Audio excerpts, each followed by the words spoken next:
For the record, I don't want to do this. I don't want to pass off Halloween costumes as Lolita Fashion, but for some reason, whenever I do anything like this, you really like it.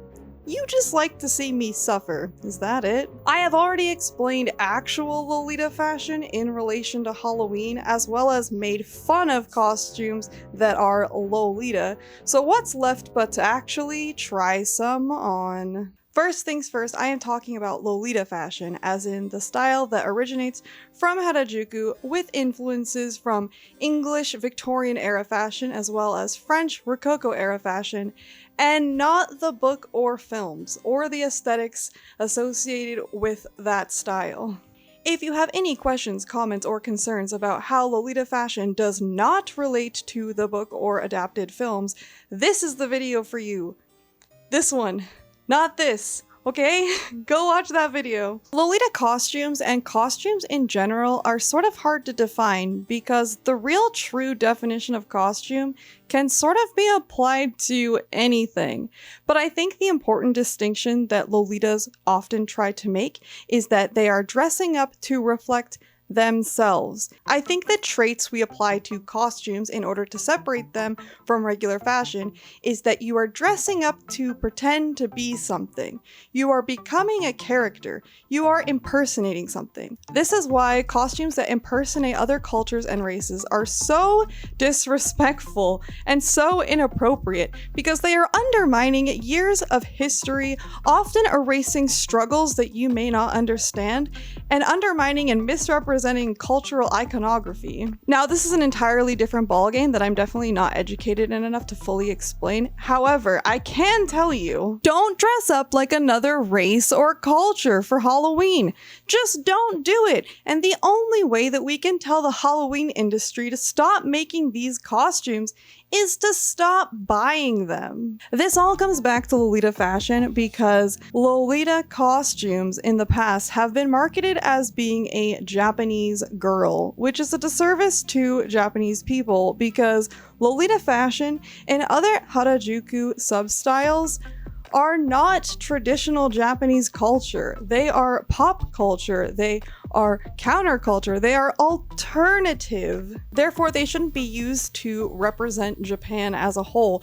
And why are you trying to be a Japanese girl anyways? Why do you want to be a Japanese girl for Halloween? But I hear you out there saying, Lor, when are you gonna put on this stupid costumes and make yourself look like an idiot? That's what I'm here for. I'm getting to it. I promise this is just giving me the opportunity to talk about a few things that I've wanted to talk about and also explain why I'm doing this and hopefully give you better options and understanding. Before we go any further, I would like to thank today's sponsor, Native. I've worked with Native before and I was really excited to work with them again and try even more of their scents of deodorant. I really enjoy their non-sticky texture, they glide on smoothly, dry quickly, and their scents can last up to 72 hours. My favorite scent right now is their toasted marshmallow vanilla. I really like vanilla scents during fall and autumn. It feels just really cozy to me. I think that this scent is strong enough that you don't really need any other scents with it. If you are looking for something less potent, I would recommend their Cotton and Lily Sensitive deodorant. It is made without baking soda and is great for if you have just shaved and kind of have irritated armpits. This scent is really light and fresh. It's just kind of like clean laundry, and I think that it can go with a lot of different perfumes. My parents are visiting right now, and I realized that my mom also uses Native and really enjoys it. She switched to it because it is aluminum and paraben free. This is my first time using Native's body washes, and I've really been enjoying them. I've been using the sea salt and cedar quite often. It has very much like a beachy scent to it.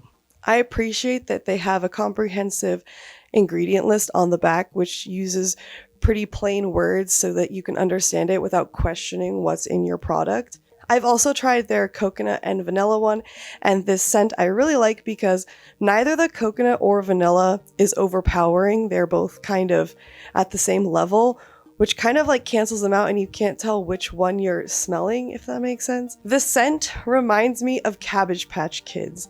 I love the way that Cabbage Patch Kids smell, and this body wash smells like that. 3 deodorants would be $39, but if you use my link and code, you'll get them for $26. That's 33% off.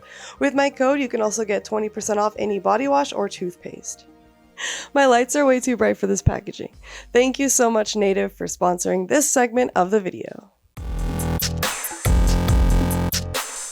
I've noticed a significant decrease in Lolita-inspired costumes, and I think that they were the most popular around 2015, and I have a theory of why that might be. What came out in 2015?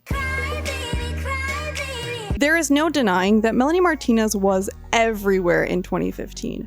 One example is that her song Freak Show was used to promote the TV series American Horror Story Freak Show, which on average pulled in a few 12.6 million viewers. I believe that Melanie Martinez's fashion is inspired by Lolita Fashion, or at the very least, it's inspired by the same things that inspire Lolita Fashion. I think that the Crybaby explosion in 2015 made Melanie a popular figure for people to want to try to emulate, and there wasn't as much widespread alternative fashion knowledge, so costume companies saw this and tried to fulfill this need. Even though Melanie is still incredibly popular, she is not the same cultural zeitgeist that she was in 2015, as well as the great expansion of alternative fashion through places like TikTok, and things like this becoming more readily available. Melanie even has or had a line at Hot Topic.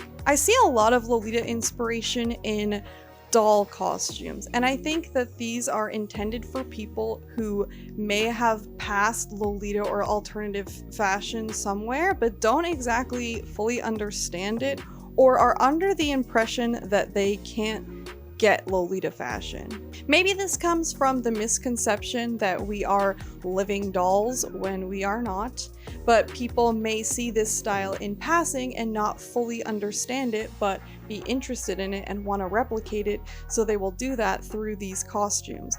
But I don't think that that demographic is as large as it used to be because of all the spread of information. I think what popular Halloween costumes this year are Ghostface and anything from Stranger Things, because that's what's on everyone's minds right now. In the last 5 to 6 years, there has been a real Lolita fashion boom. There are so many more resources than there was before. I know it might not feel like that if you are new, because it is still niche and it still for the most part requires you to order something online. But I think that accessibility has gotten a lot better and just continues to improve. I think that when people are discovering Lolita fashion now, they're not just seeing a random image on Tumblr or LiveJournal with no explanation. They're finding blogs and posts and influencers who also share resources. They're figuring out where to shop when they're discovering Lolita at the same time. I think that people are learning and need to learn that Lolita fashion is quite involved. It's not something that you quickly obtain and wear and then move on to the next trend. This is a collector's hobby. This is something that takes years to work on, something that you have to keep hunting for and invest quite a good amount of time, effort, and money in order to obtain a Lolita wardrobe. So why would I get a Lolita dress from a Halloween store? I wouldn't. I think that some people are under the impression that they have to go to a Halloween store and get a costume, or they have to go get a dress from Amazon because that's all that they can afford. And there's 2 camps for this party. There are 2 separate avenues that I want to talk about in this category, and that is people who cannot actually afford Lolita fashion and people who don't recognize Lolita fashion's value. just please, please, please hear me out. I have a few more things that I want to go over. I swear I'm gonna look dumb. You can see me as a big old dummy, but I haven't had a chance to talk about these things and I really want to, okay? They're on my mind a lot and I hear about it every day. I'm sure by now we all understand that fast fashion exists, and you may have heard the term, there is no ethical consumption under capitalism. And this term was created to try to take some of the blame off of poorer communities that have to rely on things like fast fashion, and to instead shift the focus to larger corporations. But over time, people have kind of adapted it and misused it to justify their $700 haul. As Lolitas, we constantly hear how we are classist and elitist because the most recognizable popular Lolita brands, their pieces retail for about $300 to $500, sometimes more than that. But here's the thing. Most Lolitas can't afford to regularly buy new dresses, and we don't consume Lolita fashion in the same way that mainstream fashion icons consume fast fashion. The only reason that I have been able to wear so many dresses over the years is because I am in a place of privilege where I have been able to save money and buy a piece secondhand, wear it for a little bit, and then sell it to buy another piece. And it sort of continues that way, and my wardrobe over the last 10-15 years has had many turnovers. And the only reason that I've been able to amass more Lolita now is largely in part because of sponsors, which I am extremely grateful for. I strongly believe that any piece that you find from a Halloween store or from Amazon, there is a similarly priced piece from an actual Lolita brand. Or there is something secondhand that you can find with better quality that will fit into Lolita fashion more. I do understand and I want to acknowledge that not everyone can afford Lolita fashion. It definitely takes a place of privilege to be able to afford it, because sometimes people can't afford any non-essential items, and Lolita fashion is something that is non-essential. If you are in a position where you can't afford Lolita right now, I really hope that you are able to save and one day get a piece, and that you will be able to make an educated choice when it comes to wearing Lolita. That's my whole purpose and drive with these videos. And listen, I don't want to shame anyone for buying fast fashion or not shopping ethically because they can't afford it. What I want to shame is the people who overconsume and don't recognize the value in ethical products. Now, I would love to tell you to buy this foxblood dress. I own it, it's great. It has pockets, I've washed it a bunch of times, I haven't noticed any decrease in the quality of it. It was made ethically. It is so multifunctional, has great purpose, it's so comfy, but I get that not everyone can afford it, and that's totally fine. So maybe you get this dress from Shein instead because you want a simple gothy kind of style black dress to build off of, but this is all that's in your budget. I understand, and that's fine. I don't think we should be shaming people for that. What I will judge you for is if you see the price of this foxblood dress and you say, well, I could get 5 dresses from Shein for that price. That's where overconsumption comes in.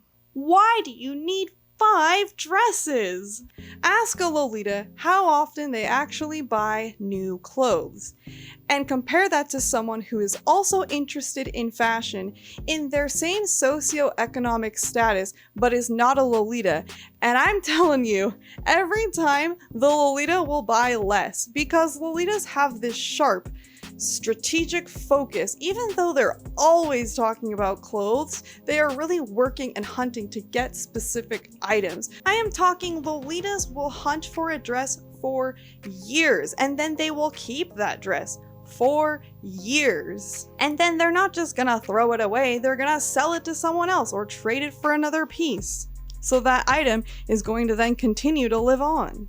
And I think that anyone new to Lolita fashion should adapt this strategic, focused mentality where you are putting your work and effort into pieces that you really want, that you are gonna wear long term. And I think that anyone in fashion should do this as well. Think about your consumption. Think about, how many times will I wear this piece? How long am I going to keep it? What's my plan for this piece when I am done wearing it? Do I have other things that I can style with it?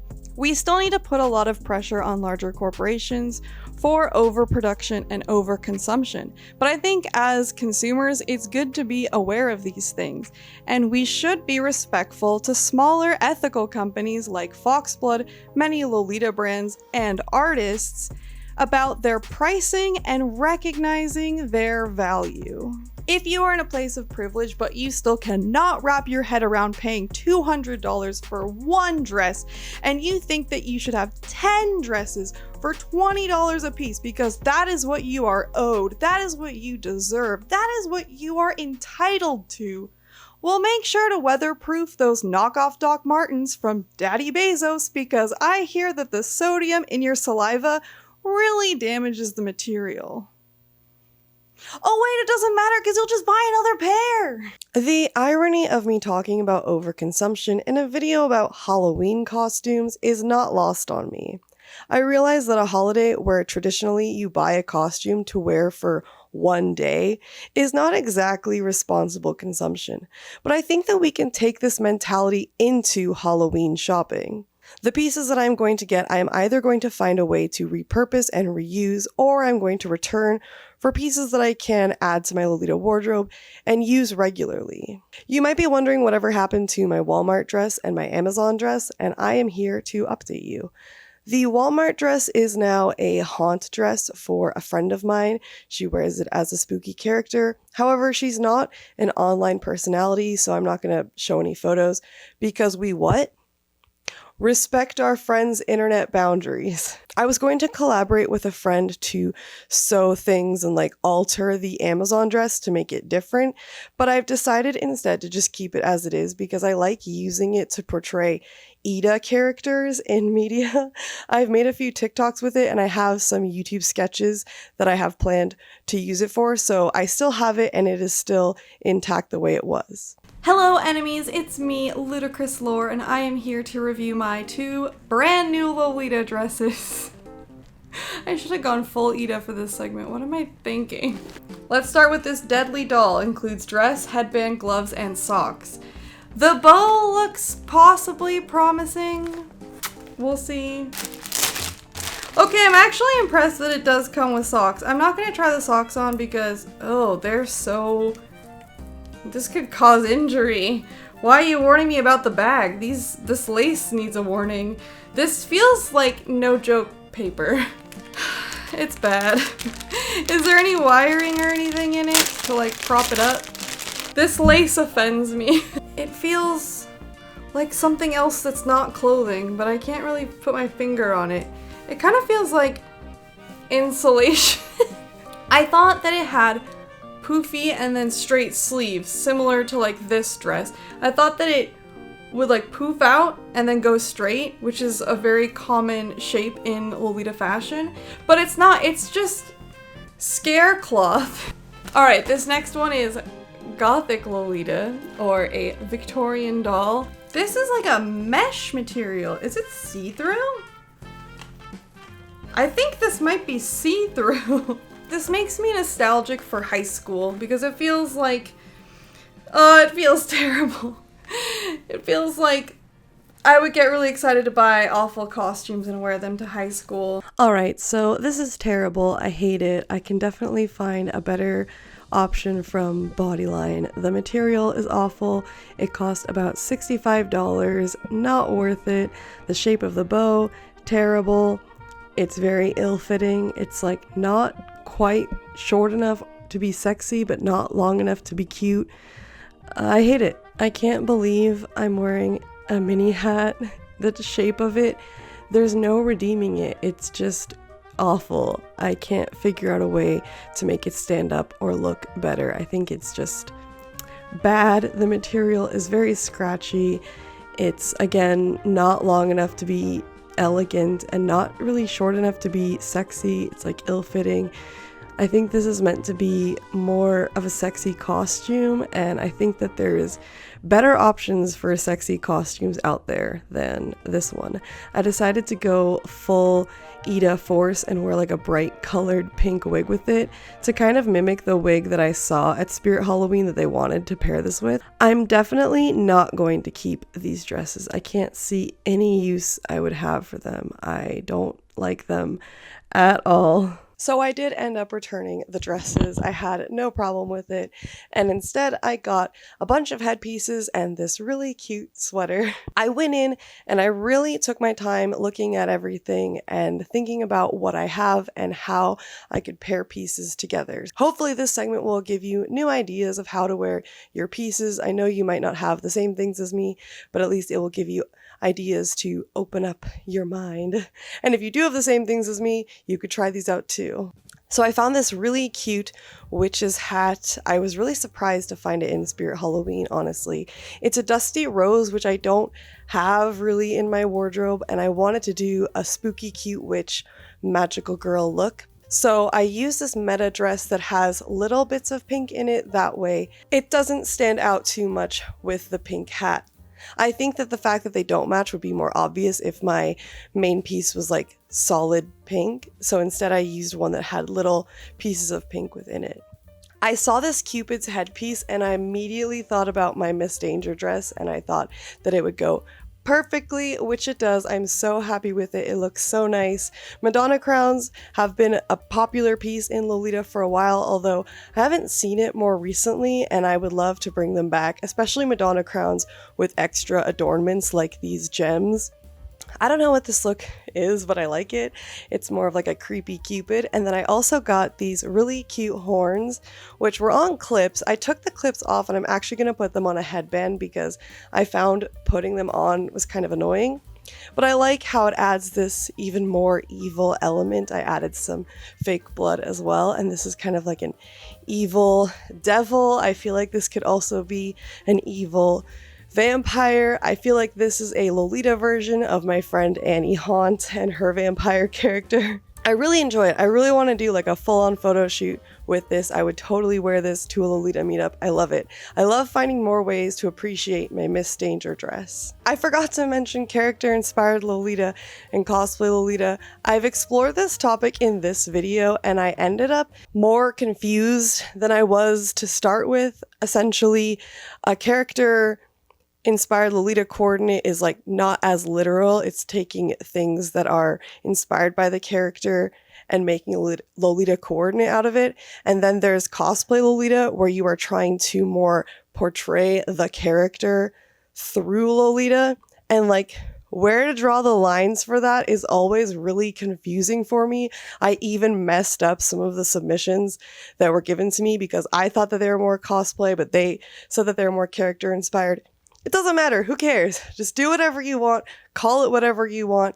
You decide what you're wearing. And if other people want to argue with you, then that's fine. It creates more engagement for your posts. Perfect. Throughout this process, I have gone to Spirit Halloween a lot, and I immediately knew that I wanted this Chucky sweater. It's so comfortable. It's a little bit oversized. I want to just wear it all the time, but I thought it could be really fun to do a Chucky kind of cosplay Lolita look. For the video, I just sort of tucked this dress under, and then I found that when I was taking photos, it was moving around, so then I actually tucked it in and took the back and put a elastic band around it and sort of tucked it in. I think that you could also put a belt over it. This is by far my favorite look in the video. I want to wear this. I want to find an event and a reason to wear this again. I used temporary tattoo stitches. I had so much fun with it. I'm always looking for more ways to style my denim meta dress because it's such an odd piece. A lot of Lolita isn't made of denim. I know there are other Tauba brands that have made denim dresses that you could use this for. And I had so much fun with it. I just didn't want to take it off at all. And I already want to wear it again. And this sweater, I'm definitely going to keep wearing with just leggings in casual wear. Have many uses for it. I'm really happy with it. If you are at a loss of what to do for Halloween and you want to incorporate Lolita into what you're wearing, just wear a mask with your coordinate. It's fun. It's a fun way to add on a spooky element, and Ghostface, of course, is perfect because Ghostface could be any killer, it could be anyone. So even if it doesn't necessarily match your coordinate, I think you could slap a Ghostface on anything and have fun with it. I'm using my Sweet Mildred dress here, and I love how this looks as a Lolita Ghostface. Head over to my Patreon if you would like to see the complete vlog of me going to Spirit Halloween in Lolita fashion. I'm also working on a Haunt Stories vlog like I do every year over on Patreon, so stay tuned for that. Thank you again so much, Native, for sponsoring me. Because of this, I have been able to just put a lot of work and effort into this video. I hope that you liked it, and just post one video this month, which is wild. So now for the rest of the month, when I am not at Haunt, I'm going to actually rest. If you want to follow my adventures at Haunt, please follow me over on these platforms. I post a lot more daily there. I hope you all have a wonderful Halloween. Let me know in the comments how you are celebrating spooky season, and I will see you in November. Stay lovely.